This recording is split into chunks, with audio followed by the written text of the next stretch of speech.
আজ ২৯ জুন ২০২৫ খ্রিস্টাব্দ রবিবার সকাল ১০ ঘটিকায় ঢাকা রেঞ্জ ডিআইজি কার্যালয়ের সম্মেলন কক্ষে অনুষ্ঠিত হল মে ২০২৫ খ্রিস্টাব্দ মাসের মাসিক অপরাধ পর্যালোচনা সভা।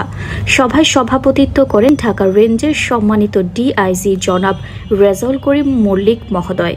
সভায় ডিআইজি মহোদয় ঢাকা রেঞ্জের আওতাধীন জেলাসমূহে মে মাসে সংঘটিত বিভিন্ন অপরাধ পর্যালোচনা করেন এবং অপরাধ দমন ও নিয়ন্ত্রণে ইউনিট প্রধানদের আরও কার্যকর ভূমিকা পালনের নির্দেশনা প্রদান করেন। তিনি আইন শৃঙ্খলা রক্ষায় সবাইকে পেশাদারিত্ব ও আন্তরিকতার সঙ্গে কাজ করার আহ্বান জানান।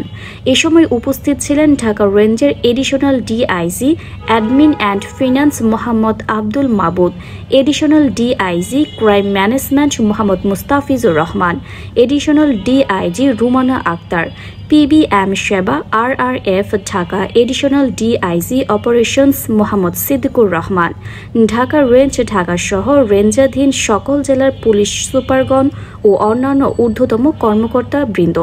এছাড়াও রেঞ্জের সকল সার্কেলের অতিরিক্ত পুলিশ সুপার, সহকারী পুলিশ সুপার এবং সকল থানার অফিসার ইনচার্জগণ ভার্চুয়ালি জুম প্ল্যাটফর্মে সভায় যুক্ত ছিলেন। আপনারা দেখছেন চ্যানেল মেট্রো, ডিজিটাল বাংলার অগ্রযাত্রায়।